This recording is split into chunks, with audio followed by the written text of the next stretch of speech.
Hi, and welcome along to AFTV Transfer Daily, the show that keeps you up to date with players that have been linked with a January transfer move to Arsenal. Now, you know what? After yesterday's show, I was really thinking. I remember, I was talking about that rich list of Arsenal, of clubs, and Arsenal are at number 7 in that rich list. And then, like today, I was going through all the rumours, as I do every day, do my research before I do this show. I kept seeing the name Griezmann propping up as him being linked with a move to Manchester United, not in January, but in the summer, right? And I just started to wonder to myself and say, why are we, Arsenal, not in that conversation? Griezmann would be perfect for Arsenal. Not now in January, obviously, Athletic ain't going to sell him. I'm not talking about now, but in the summer, Griezmann would be perfect for Arsenal. And we want to add world-class players to the team. That's the only way you're going to win things like the Champions League. That's the only way you're going to win the league is by adding world-class players. We've been talking a lot this month about trying to hold on to the 2 world-class players that we've got. And then other teams are talking about adding with world-class players like Griezmann. And I know what you're going to say, yeah, but it's £80 million, 90 million, 100 million. So what? Now, let me just remind you of that rich list. Let's look at it again. You got Man United at number 1. I know they blow everybody out of the water, 515 million. But look down there at number 7 is Arsenal, 350 million pounds. We make more money than Chelsea, more money than Liverpool, more money than Juventus. If you look at teams like Juventus, they've got people like Higuain, who they paid 85 million pounds for. I know they sold a player in Pogba that helped them to enable them to do that. But they've been doing it for quite a while. They've been buying players for a lot of money, right? If you look throughout their team, they've got a lot of world-class players, Dybala. They've been doing it for a while. Chelsea, as we know, listen, if they was to lose Costa, they'd go out there and they'd spend big to replace him. So why can't Arsenal do the same? I think it's the time now has come when I look at that rich list. And also remember, that's just income coming in, right? It's not, as Mo would say, the net spend, right?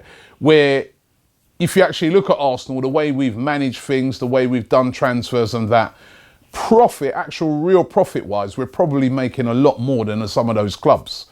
Because yes, Man United have made their turnovers that, but they've spent huge money on wages and stuff like that.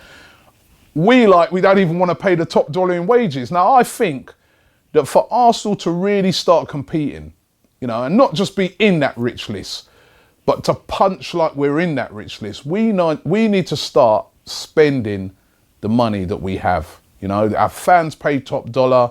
We're always in that rich list. Our owner's a rich guy. Kroenke, he's rich, billionaire. If he don't want to do it, there's another billionaire waiting in the wings. It's time for Arsenal now. When players like Griezmann are mentioned, I want to hear Arsenal's name mentioned in it. Not just, Man United, Man City, Chelsea. Arsenal need to be in that because actually we earn more money than Chelsea. So why are we not in that conversation?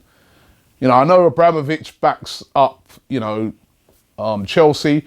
But as I said, we don't exactly have, me as the CEO of Arsenal with no money or the person who owns Arsenal. The people who own Arsenal are all billionaires. And I really want to see Arsenal this summer. Listen, January, you can't get that great a player, but I want to see Arsenal come the summer in the conversation when it comes to players like Griezmann. It's about time now, if we're really going to compete at the top, that we really, really have to, be involved in that. Talking of that, Alexis watch. We do it every day. We take a look at, the rumours surrounding Alexis because, as I keep saying, until he signs that deal, his name's going to get mentioned each and every day, and it's mentioned again. Yesterday, he sent the internet into absolute meltdown with an Instagram post, which read, this is what he read. He said, strong people smile with a broken heart.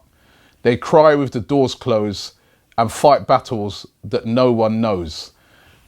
And fans saw that and they were like, oh no, that's it. He's off. He's going. That's it. I knew it. That's the end of it. Alexis is out of here. Well, actually, it emerged that the post was in reference to his cousin, who recently died of a brain tumour in Chile. He was aged only 43, and that was the reason for the post. So no need to panic, Arsenal fans. It was a very personal Instagram message that he was sending. But that just, again, shows the soul sensitivity around things at the moment, in that we still haven't got this deal done. Why? We got money. Give the man what he wants. You know, within reason, give him what he wants. Get him nailed down. He's a top scorer right now in the Premier League. If we don't hurry up and get this done, clubs around Europe, what's the first thing you look for when you're looking for a top player? How many goals has he scored? He's a top scorer in the Premier League. We need to get this done ASAP. And, you know, until that, it's going to be Alexis Watch every day. Carl Jenkinson, we've been reporting that he's been on his way to Palace. And, you know, Palace looked like the destination, but Arsene Wenger kind of confirming yesterday that that deal has fallen through. It's collapsed. He's not going to be on his way to Palace. And now he's still, you know, there and available to clubs. So still could end up going to Palace before the end of the January transfer window, because they still could end up agreeing personal terms. Or it could be that he moves elsewhere. There's still a lot of clubs interested in Carl Jenkinson, including West Ham. So let's see where Carl Jenkinson ends up. It looks like he will be leaving Arsenal this January transfer window. And Arsenal linked with a defender today, plays for Nice. He goes by the name of Malang Sarr. He's only 17, this guy, but he's a centre-back. El Mundo Deportivo report that Arsenal are interested in him. He's highly rated. Nice have been playing really, really well this season. I think they're second in the Liga ERN, behind Monaco, and they've really been playing some good stuff. And this guy's been getting rave reviews, and he's only 17.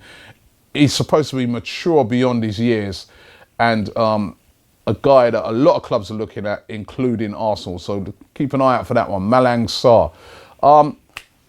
Remember I spoke about this? We've been speaking about this football billionaire who very kindly have been sponsoring the show. Remember, if you want to get this game, click through on the link below. Everybody who's on ArsenalFanTV is getting a £10 discount on this game as long as you put the code Arsenal in. Put the code Arsenal in and you get yourself a £10 discount on this game. It's a great game. Some of the Arsenal board members need to play this. Football billionaire, right? Spend some money, right?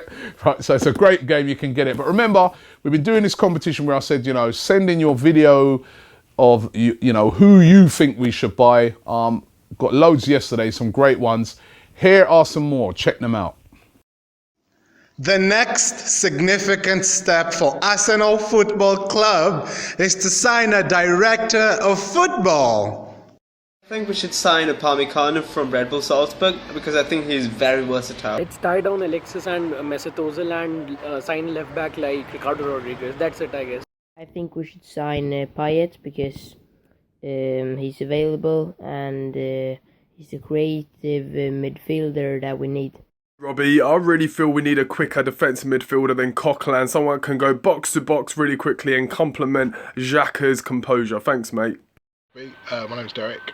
I think we should sign Payet because it'll be a similar signing to when the Sharvin came, and he'll be a decent flair player to replace Cazorla whilst he's out injured.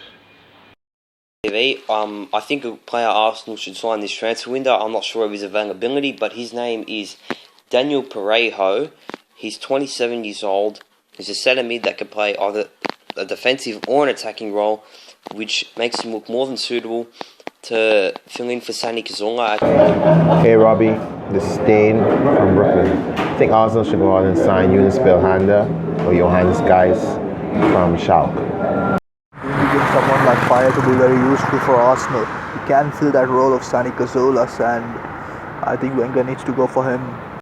So there you have them. I like the guy who says Daniel Pajero. I'll probably messed it up, but I don't speak Spanish. But basically, the player who plays for Valencia in the midfield, I like that suggestion. I mean, I haven't heard anyone sort of mention him before.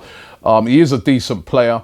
And maybe, you never know, long-term replacement for Asante. That's a good shout, that one. I like that one. So this football billionaire game is going to be on its way to you. Congratulations to you. And don't forget, as I said, if you would like to get a copy of the game, the link is below, and there's a £10 discount, which is literally a third of the price. If you just put the code Arsenal in, that's available only exclusively to all ArsenalFanTV people, well, all people who view this for ArsenalFanTV. Thanks for watching the show today. We're going to be back around about the same time tomorrow. And listen, what do you guys think? I want you to leave it in the comments below. What do you think of what I'm saying about Arsenal being able to buy players like Griezmann? And what is the problem? Why can't we be in those conversations? Is it the board? Is it Arsene Wenger? Has he still got this whole thing about being too tight when it comes to spending? What do you think? Leave it in the comments below.